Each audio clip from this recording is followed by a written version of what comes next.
ದೇವಸ್ಥಾನವೇ ಕಟ್ಟಿಸಬೇಕೆನ್ನುವ ಆಸೆ ನನ್ನದು. ಅದಕ್ಕೆ ನೀವೆಲ್ಲ ರೈತರು ಸೇರಿ ನಾನು ಹೇಳಿದಂತೆ ಕೇಳಿದರೆ ಸರಿ, ಇಲ್ಲದಿದ್ದರೆ ನಿಮ್ಮ ತಮ್ಮನಿಂದಲೇ ನಿಮ್ಮ ಸಂಸಾರಕ್ಕೆ ಬೆಂಕಿ ಹಚ್ಚಿ ಆ ಬೆಂಕಿಯಲ್ಲಿ ನನ್ನ ರಾಜಕೀಯ ಎಂಬ ಬೇಲಿ ಬೇಸಿಕೊಳ್ಳಬೇಕಾದರೆ ನನ್ನ ಹೆಸರು MLA ಪೊಲೀಸ್ ಪಾಟೀಲ್ ವೀರನಗೌಡನೇ ಅಲ್ಲ. ಮಾಂತ್ರಿಕ ಮಾಂತ್ರಿಕ ಅದೇನದು ಬೇಗ ಹೇಳಿಕೊಡ್ರಿ. ಈ ಊರಿನ ಪಕ್ಕದಲ್ಲಿ ಇರುವ 300 ಎಕರೆ ಗೋಮಾಳ ಜಾಗ ಇದೆಯಲ್ಲ, ಆ ಜಾಗವನ್ನು ನನ್ನ ಹೆಸರಿಗೆ ಮಾಡಲಿಕ್ಕೆ ಜಿಲ್ಲಾಧಿಕಾರಿ ಕೊಟ್ಟು ಕಳಿಸಿದ್ದೇನಲ್ಲ, ಆ ಜಾಗವನ್ನು ಕೊಡಲಿಕ್ಕೆ ಹೂ ಅಂದವರೆಷ್ಟು ಜನ? ಅಂದು ಜಿಲ್ಲಾಧಿಕಾರಿಗಳು ಬಂದಾಗ ರೈತರು ಮತ್ತು ಕುರುಗಾರರು ಸೇರಿ ಪ್ರಾಣ ಕೊಟ್ಟೆ ಹೊರತು ಭೂಮಿ ಕೊಡಲು ಎಂದು ಗದ್ದಲ ಮಾಡಿದರೆ ಕೊಡ್ರಿ. ಆ ಗದ್ದಲದಲ್ಲಿ ಸಂಗ್ರಹ ಮಾಡೋದು ಸಾಧ್ಯವಾಗಲಿಲ್ಲ. ಸಾಧ್ಯ ಆಗಲಾರದನ್ನು ಸಾಧಿಸಿ ತೋರಿಸಿದವನಿಗೆ ನಿಜವಾದ ಗಂಡಸು ಅಂತಾರೆ. ಆದರೆ ಆ ಜಾಗದಲ್ಲಿ ದನ ಮೇಸುವುದಕ್ಕಿಂತ ಹೆಚ್ಚು ಕುರಿಯನ್ನು ಮೇಸುತ್ತಾರೆ. ಈ ತಾಲೂಕಿನ MLA ನಾನು. ನನ್ನ ಅಧಿಕಾರದಿಂದ ಆ ಜಾಗವನ್ನು ನನ್ನ ಹೆಸರಿಗೆ ಮಾಡಿಕೊಂಡು ಅಲ್ಲಿ ಫ್ಯಾಕ್ಟರಿ ಕಟ್ಟಿದರೆ ಕುರಿಗಾರರು ಬಂದು ನನ್ನ ಕಾಲಿಗೆ ಬೀಳುತ್ತಾರೆ, ರೈತರು ಬಂದು ನನಗೆ ಶರಣು ಹೊಡೆಯುತ್ತಾರೆ. ಈ ಗೌಡನ ಬಲಗೈ ಬಂಟ ಅಂದರೆ ಹೇಗಿರಬೇಕು? ನೀನು ಎಂಟಾಳಿನ ಶಕ್ತಿಯ ಬಂಟನಾಗಿರಬೇಕು. ಆ ಶಕ್ತಿಗಿಂತ ಶಕುನಿಯ ಯುಕ್ತಿ ಪ್ರಯೋಗಿಸಿ ಕೆಲಸ ಮುಗಿಸಲೇಬೇಕು. ಸೀತಾ, ಹೇ ಸೀತಾ, ಪತಿ ಆ ರೈತರ ಭೂಮಿ ಕೊಡಲಿಕ್ಕೆ ಒಪ್ಪಿದವರೆಷ್ಟು, ಒಪ್ಪಲಾಗದವರೆಷ್ಟು? ಬಹಳ ಜನ ಒಪ್ಪಿಗೆ ಕೊಟ್ಟಾರ ಗೌಡ್ರೆ, ಬಹಳ ಜನ ಒಪ್ಪಿಗೆ ಕೊಡ್ಲಿಲ್ಲ. ನಮಗ ಅಧಿಕಾರ ಕೂಗಿದ್ರಿ. ಆದರೆ ಎಂಬ ಪಸರವು ಏಕೆ ಸಿದ್ಧಪಟ್ಟೆ? ಅದೇನೆಂಬುದು ಬೇಗನೆ ಹೇಳು. ಇದಕ್ಕೆ ಅಡ್ಡಿ ಆದವರ ತಲೆ ತೆಗಿಸಿ ಬಿಡುತ್ತೇನೆ. ತಲೆ ಎತ್ತಬೇಕ್ರಿ ಗೌಡ್ರ. ಈ ಮಾಂತ್ರಿಕರ ಯಂತ್ರದಲ್ಲಿ ಅವನೆಷ್ಟೇ ಅಂತರ ಕುಡಿದರು ಅವನನ್ನು ಸ್ವತಂತ್ರದಿಂದ ಹಾರಾಡದೆ ಬಿಡಲಾರೆ. ನಾನೇ ಬಲಿದವನೆಂದು ನೆಲ್ಲಿಗೆ ಹಾಕಿದ್ದರ ಹಾರಿ ಹೋದರು. ನಾನೇಕೆ ಬಲಿತ ಗರುಡನಾಗಿ ಬೇಲಕ್ಕೆ ಹಾರಿ ಆತನ ತಲೆ ತಂದು ಒಪ್ಪಿಸುತ್ತೇನೆ. ಈ ಪೊಲೀಸ್ಗಳು ನನಗೆ ಆ ನೆಲ ಬೇಕು ಒಂದು, ಇಲ್ಲ ಆ ಬಡ ಅಧಿಕಾರಿಗಳ ತಲೆ ಬೇಕು ಒಂದು. ಆ ತಲೆ ತರೋ ಕೆಲಸ ನೀ ಮಾಡಿ ತೋರಿಸಲೇಬೇಕು.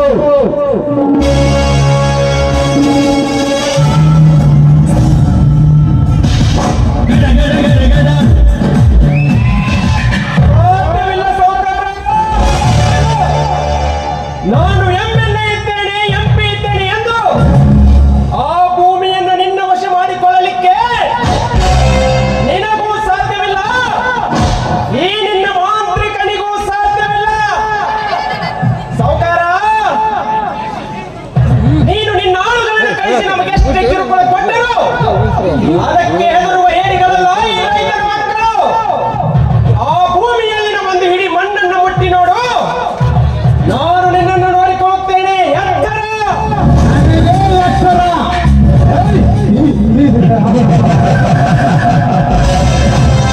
ಅದು ಈ ವೀರಾದಿ ವೀರ MLA ವೀರನಗೌಡನಿಗೆ ಎತ್ತರ. ಹೇ ವೀರ, ನಾನ್ಯಾರು ಎಂತವನು ಎಂಬುದು ಅರಿಯದೆ ಮಾತನಾಡಿದರೆ ಹರಿನಾಮನ ಸ್ಮರಣೆ ಇಲ್ಲದೆ ನಿನ್ನನ್ನು ಯಮನ ದಾರಿಗೆ ಇಳಿಸಬೇಕೇನೋ ನೀನು ಎತ್ತರ. ಏ ಸಾಕು! ಓಯ್ ಬಿಗಿ ಹಿಡಿದು ಮಾತನಾಡು. ನಾನು ಯಾರು ಎಂತವನೆಂಬುದನ್ನು ನೀನು ಅರಿಯದೆ ಕೋಣದ ತರ ಮಾತನಾಡಿದರೆ ನಿನ್ನನ್ನು ಕೊಂದುಕೊಳ್ಳುವ ಟಗರು ನಾನಾಗುತ್ತೇನೆ.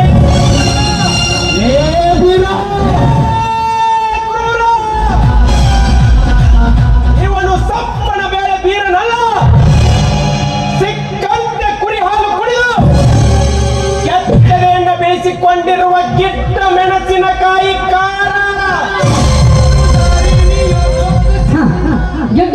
ಕಾರ್ ಅಂತ ಗೇಮುದ ಕಾಯಿದ್ರು ಒಳಗ್ ಕೋಲ್ಯಾಗ ಹಾಕಿ ಕದ ಹಾಕಿ ನಾವು ಸಿರ್ಸಲ್ಲನ ಇವಾಗ ಗಿಟ್ಟು ಮೆಣಸಿಕ ಕಾರ್ ಅಂತ ನೋಡ್ರ ಯಾಕ ಈ ಮಾತಿಗೆ ಮಾತು ಬೆಳೆಸಿ ಕೆಲಸ ಮಾಡ್ಕೋತ್ರಿ ಬರ್ರಿ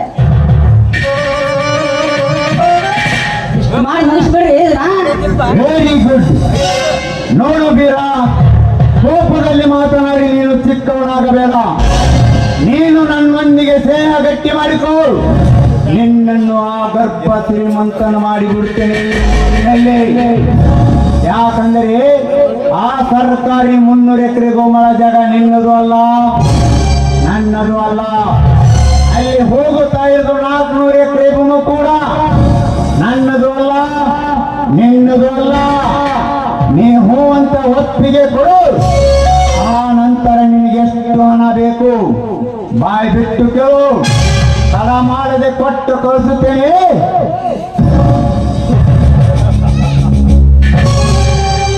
ನಿನ್ನ ಮಾತನ್ನ ಕೇಳಿ ನಾನು ನಗಬೇಕು ಇಲ್ಲ ಅಳಬೇಕು ಇದು ಗೊತ್ತಾಗ್ತಾ ಇಲ್ಲ. MLA ಸಾಹೇಬ್ರಿ, ಇಂಥದಕ್ಕೆಲ್ಲ ಅಳಬಾರ್ದು ಬೀರ. ಹಣ ಹಣ ಮಾಡ್ಕೊಂಡು ಈ ಜಗದಲ್ಲಿ ನಗತಾ ಇರಬೇಕು. ಇಲ್ಲ ಅಂದ್ರೆ ನಿನಗೆ ದಡ್ಡ ಅಂತಾರೆ. ಏ ಸಾವ್ಕಾರ! ನಿನ್ನಂತೆ ಲಂಚ ತಿನ್ನು ಆ ದನ ಕುರಿ ಮೇಯುವ ಜಾಗವನ್ನು ನಿನ್ನ ವಶ ಮಾಡಲಿಕ್ಕೆ ನಾನೇನು ನಿನ್ನಂತೆ ಲಂಚ ತಿನ್ನೋ ರಾಜಕಾರಣಿ ಅಲ್ಲ. ರಾಜಕಾರಣಿ ಅಂದ್ರೆ ಹೇಗಿರ್ಬೇಕು ಗೊತ್ತಾ? ಬಡವರ ಬಂಧು, ದೀನ ದಲಿತರ ಆಶಾ ಕಿರಣ, ಭಾಗ್ಯಗಳ ಸರ್ದಾರ.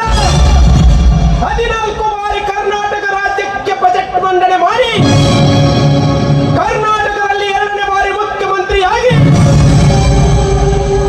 ಕೊಟ್ಟ ಮಾತನ್ನು ಉಳಿಸುವುದಕ್ಕಾಗಿ ಪರದಾಡುತ್ತಿರುವ ನಿಯತ್ತಿನ ಕುರುಬ ಸಿದ್ದರಾಮಯ್ಯನವರ ತರ ಇರಬೇಕು. ಅದನ್ನು ಬಿಟ್ಟು ಹೇಸಿ ತಿನ್ನುವ ಕೆಲಸ ಮಾಡಿದರೆ ರೈತರ ಬೆನ್ನಿಗೆ ನಾನು ನಿಂತು ನಿನ್ನಂತವನಿಗೆ ಸ್ಪರ್ಶ ಹೊಡೆದು ನಿನ್ನನ್ನು ಕುತ್ತಿಕೊಂಡು ಬಿಡುತ್ತೇನೆ ಮಗನೇ. ಎತ್ತರ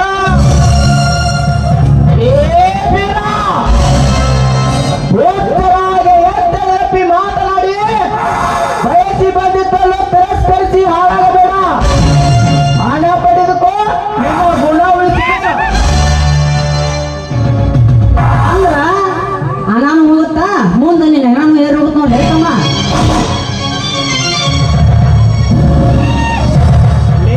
ಸೀತಾಪತಿ, ನಿನ್ನಂತ ಶೆಟ್ಟಿಯಿಂದಲೇ ಮಲ್ಲಪ್ಪ ಶೆಟ್ಟಿಯಿಂದಲೇ ನನ್ನ ತಾಯಿ ಕಿತ್ತೂರಿನ ಚೆನ್ನಮ್ಮ ಜೈಲು ಸೇರಿದಳು. ಅಲ್ಲಿಯೇ ಸತ್ತು ಹೋದಳು. ನೀನು ಒಂಥರ 100 ಕುರಿಯಲ್ಲಿ ಒಂದು ತುಡುಗ ಕುರಿ ಇದ್ದ ಹಾಗೆ. ನಿನ್ನಂತ ಶೆಟ್ಟಿಗೆ ಈ ಕುರಿಗಾರನ ಕರಿಲೆಕ್ಕಿ ಸುಳ್ಳಿನೇ ಸಾಕ್ಷಿ.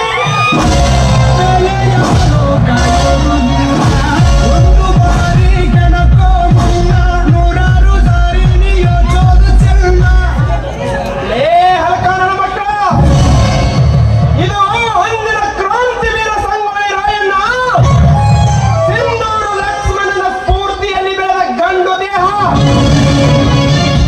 ಇದನ್ನ ನಡಗಿಸಲಿಕ್ಕೆ ನಿಮ್ಮಿಂದ ಸಾಧ್ಯವಿಲ್ಲ. ಸಾವುಕಾರ, ನಿನಗೆ ಕೊನೆಯದಾಗಿ ಹೇಳ್ತಾ ಇದ್ದೇನೆ, ಆ ಭೂಮಿ ದನ ಕುರಿಗಳ ಸತ್ತು, ಭೂಮಿಯನ್ನು ಉತ್ತುವ ರೈತರ ಸತ್ತು, ದಿನನಿತ್ಯ ಕುರಿ ಕಾಯುವ ನನ್ನಂತ ಕುರಿಗಾರರ ಸತ್ತು. ಅದರಲ್ಲಿಯ ಒಂದು ಹಿಡಿ ಮಣ್ಣನ್ನು ಕಿತ್ತು ಆಮೇಲೆ ನಾನು ನಿನ್ನನ್ನು ನೋಡಿಕೊಳ್ಳುತ್ತೇನೆ. ಬರ್ತೀನಿ ಸಾವುಕಾರ, ನೆನಪಿನಲ್ಲಿರಲಿ.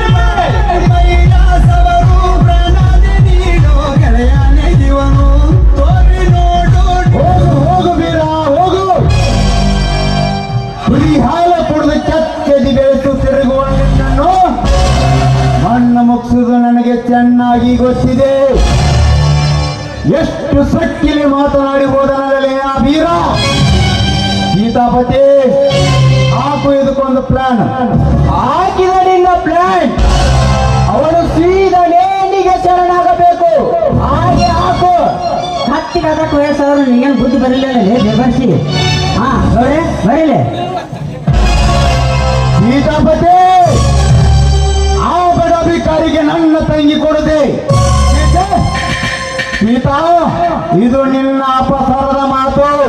ಹಿಂದಕ್ಕೆ ಪಡೆದುಕೊಂಡು ಬಿಡು. ನಾನ್ಯಾರು? ನೀವು ನಾಲ್ಗೋಡ್ ಎಮ್ಮೆಲ್ ಅನ್ನೋದು ಇಲ್ಲಿಂದ ಅಲ್ಲಿ ಮಟ್ಟ ಕುಂತಾರಲ್ರಿ, ಉಷ್ಟ್ರಿಗೆ ಗೊತ್ತೈತಿ. ಆದ್ರೆ ಮುಂದೊಂದಿನ ನನ್ನ ಮಾತು ನೆನೆಸ್ತೀರಿ ನೋಡ್ರಿ ಗೌಡ.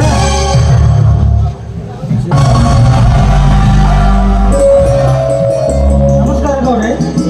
ಓಹೋ, ರೈತರ ನಾಯಕರ ಮಗ ಬಾಮರಿ, ಏನು ಕೆಲಸ ಆಗಬೇಕಾಗಿತ್ತು? ನಾನು IPS ಓದ್ಬೇಕಂತ ಮಾಡೀನಿ ಗೌಡ್ರಿ, ತಮ್ಮಿಂದ ನನಗೆ ಸಹಾಯ ಬೇಕಾಗಿದೆ. ಡಾಕ್ಟ್ರ್ ಹೇಳಿದ್ರು ಅದ, ರೋಗ ಬೇಯಿಸೋದು ಅದೇ ಅಂತ ಆತಲ್ ಗೌಡ್ರಿ. ಇವರ ಕೆಲಸ ಮಾಡಿ ಮುಂದೆ ಮಜಾ ನೋಡಿ ಕೊಡ್ರಿ. ಒಂದ್ಯಾಕೋ ಇವನ 10 ಕೆಲಸ ನಾನು ಮಾಡಿಕೊಡುತ್ತೇನೆ.